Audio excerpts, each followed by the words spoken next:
Saydnaya prison, known as the human slaughterhouse, is a horrifying symbol of Bashar al-Assad's brutal regime. Thousands were tortured, starved, and executed within its walls, their suffering hidden from the world. In this video, we reveal the chilling reality of this infamous prison and the stories of those who endured its unimaginable horrors. The Syrian opposition's coalition forces have made a storming advance, finally liberating the capital, Damascus. With this, the 60-year-long reign of the Assad dictatorship has come to an end forever. The bloodthirsty tyrant Bashar al-Assad has fled the country. The plane carrying him is headed to an undisclosed location, sparking conflicting reports about whether he is alive or dead. However, it is not yet confirmed whether the earth has been cleansed of his vile presence. Across Syria, citizens are celebrating the end of this dark era.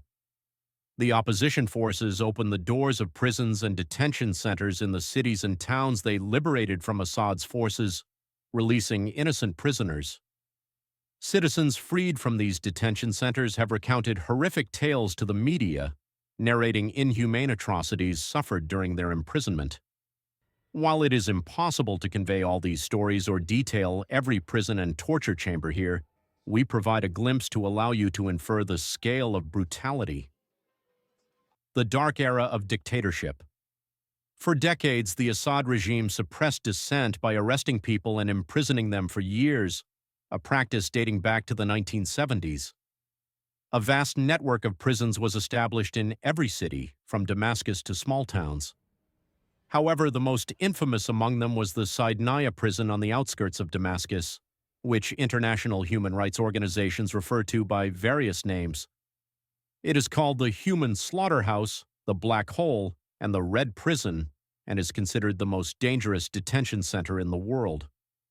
On Sunday morning, opposition forces opened its gates after capturing Damascus, freeing 3,500 prisoners. These prisoners were kept in the upper floors, while the two underground levels remained inaccessible until Sunday evening. These floors were also filled with detainees, but no one knew how to reach them. The regime's butchers had sealed off these secret pathways before fleeing. Experts worldwide were appealed to for techniques to access these areas and rescue the oppressed. By late night, a section called the Al-Qism al-Ahmar, Red Section, was opened, where hundreds of prisoners were freed. This section was essentially an execution ground where detainees marked for death were transferred. Saydnaya prison, a living hell, known in Arab media as al-Maslakh al-Bashari, the human slaughterhouse, and al-Sijn al-Ahmar, the red prison, Saydnaya is a place so horrifying that Guantanamo Bay seems like a luxury resort in comparison. The sheer number of people killed in this prison can be estimated from the fact that blood was once seen flowing out of its drainage pipes. Yes, rivers of human blood. At least 50 Syrians were killed here daily. Thousands of skulls are expected to be uncovered from its compound. The prison even contained a crematorium to burn the remains of the dead prisoners. Between 2011 and 2015, 13,000 prisoners were strangled to death here. In 2017, the Assad regime burned thousands of prisoners alive to conceal evidence of war crimes. Prisoners were denied food and water for days, forcing them to drink their urine, as revealed by a survivor.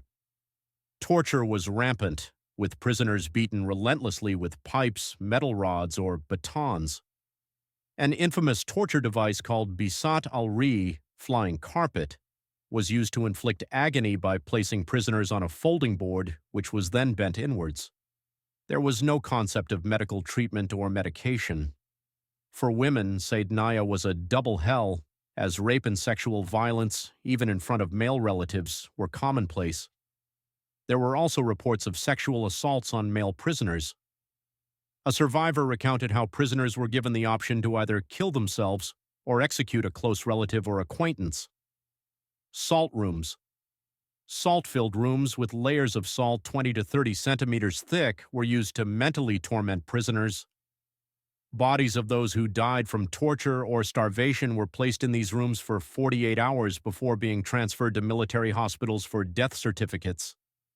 They were then buried in mass graves by military police. The prison primarily held political detainees, especially members and leaders of the Muslim Brotherhood. This is just a glimpse, as reported by Al Jazeera. Numerous books have been written about Saidnaya's atrocities. Searching for Juth Sijin Saidnaya on Google will reveal pictures of emaciated detainees if you have the courage to look. Some stories. A video of a Damascus resident freed from the prison went viral. He said, "By the Lord, there is no God but Him. Today was the day set for our execution. Just half an hour ago, a list of 54 prisoners, including me, was issued for hanging. If the opposition forces had not broken into Saidnaya, we would have been executed by now." Some prisoners released from the jail did not even know that Hafez al-Assad, Bashar's father, had died years ago. Prisoner number 1100. My name there was prisoner number 1100. In 2019, I was arrested at the Batata checkpoint in Hama 2 months after my wedding. I was accused of terrorism and transferred through various prisons. However, I will never forget the 16-year-old girl brought to our cell. She was severely injured, and I had to tear my clothes to bandage her head.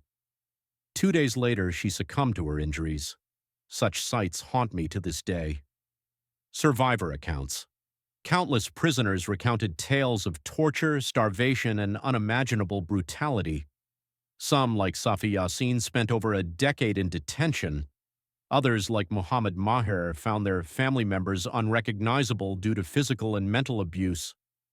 From March 2011 to August 2024, the Assad regime detained 136,614 Syrians, including 3,698 children and 8,504 women. Saidnaya stands as a grim reminder of the cruelty inflicted under Assad's rule. These stories of pain and resilience must not be forgotten. Share this video to raise awareness and demand justice for the countless lives lost in this brutal prison.